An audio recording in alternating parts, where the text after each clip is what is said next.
It's always a pleasure to welcome to our studio Yann Martel, author of Life of Pi, among many other things, but a new book called Son of Nobody.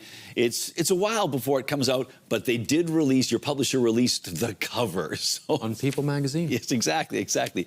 And that's why we contacted you. We wanted to see if we could get a bit of a sneak peek at the book, not just the cover, but in broad strokes, and, you know, your elevator pitch. What is Son of Nobody?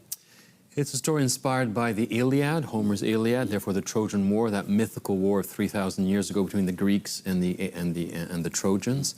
It's the foundational historical event of the Greeks. The Greeks became the Greeks because of the Trojan War, because of Homer's Iliad and the Odyssey. And Homer's Iliad is literally the first book in the West. Literally, when the Greeks reinvented writing in the 8th century BC, the first book they wrote down was Homer's Iliad. Okay. And it's one of the foundational texts of the Western consciousness. We are who we are because of the Gospels and because of Homer's Iliad and Odyssey. So I read that book, and I thought it'd be this dusty classic. In fact, it's an amazing book. In a good translation, so not an academic one. It's like Game of Thrones. Not quite the amount of sex, but it's like Game of Thrones. It's a completely thrilling book, totally modern in some ways. It's not at all covered in dust, so it's a ancient but also completely modern work at the same time. And you give it a really modern hook by having a contemporary, I'll say, protagonist, an Oxford scholar from Saskatchewan, who discovers I'll say, a parallel manuscript about Trojan War? Exactly. So there's a lot of stories told about the Trojan War. So in fact, Homer's Iliad only concerns 50 days of a 10-year war. The Trojan horse is not mentioned. These things that we all know are not actually mentioned in it. Those came from other tales that were then lost.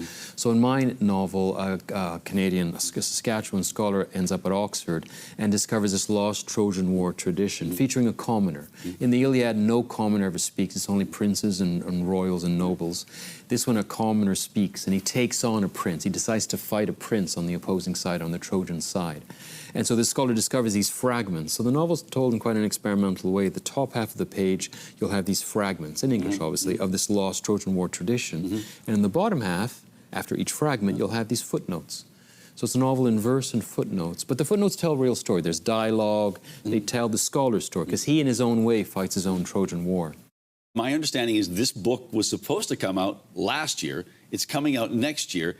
Is that a publisher making that decision, or did you say, hey, hold it, I'd like to tweak something? Are you like a director who goes back and I want to change that manuscript? I'm always tweaking, but in fact, I mean, it's a fast world, but in some ways it's a slow world. The American market is huge. It always takes the Americans a long time to get their act together.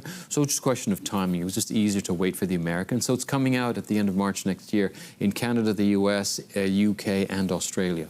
All 4 territories at the same time, and in Quebec and French too. So they just had to get everything lined up and coordinated, so that's why. Is it easier to write up at your lake or at your house in Saskatoon? I write anywhere. You know, once you start writing, you enter your own world. It's a lot. You know, when the going is good in the arts, it's wonderful. It's thrilling. And as I repeat, Homer's Iliad is absolutely fattening. It's not a war actually. It was a siege and waiting before a wall. The idea of waiting is a very modern preoccupation. We always feel we're waiting, and then suddenly something happens. So that's why the Trojan War, in fact, it doesn't feel like this ancient war. It feels the concerns of it, the emotions of it, feel completely modern.